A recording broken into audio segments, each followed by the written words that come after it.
Good evening. Thanks for being here. We begin tonight with a tale of two cities, both on beautiful Vancouver Island, both surrounded by world-class scenery, ocean views, and towering mountains. A sportsman's dream. Both Port Alberni and Campbell River lay claim to the title of salmon capital of the world.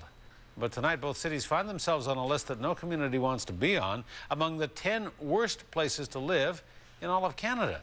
How is that possible? A News reporter Brent Shearer has more on the story. He joins us now live in our Mid-Island Bureau with details. Brent.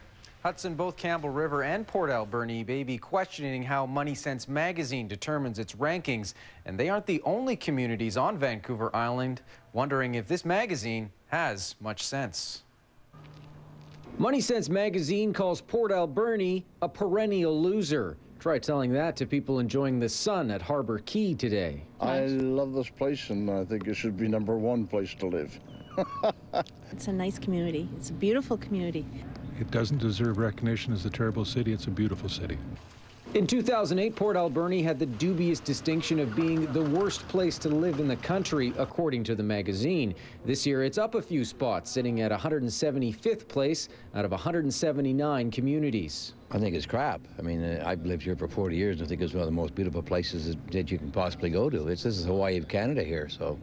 The magazine says it gave Port Alberni such a low ranking because of its high unemployment, low average income, and negative population growth. So they put up a nice windbreak. Port Alberni's mayor says his community is diversifying, becoming less dependent on the resource sector and trying to rebuild after the collapse of the forest industry. I don't think they really have a clue what it's like to live in the real world, and we live in the real world. We're the mayors in the real world. We're the captains of the ships here.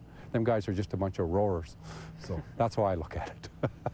The city has hired an economic development manager who says the community is on the rebound. We've recorded more in the way of building permits in the first quarter of 2010 than we have in the whole of last year. Both of the island's salmon capitals, Port Alberni and Campbell River, made the worst places to live in Canada list this year, but they weren't the only Vancouver Island communities to feel the wrath of the Money Sense ranking system. Courtenay took a big tumble down the list this year. Last year, Courtenay stood in 49th spot, but Money Sense magazine dropped the community all the way down to 100th place this year, citing unaffordable housing and unemployment as the main reasons for the slide.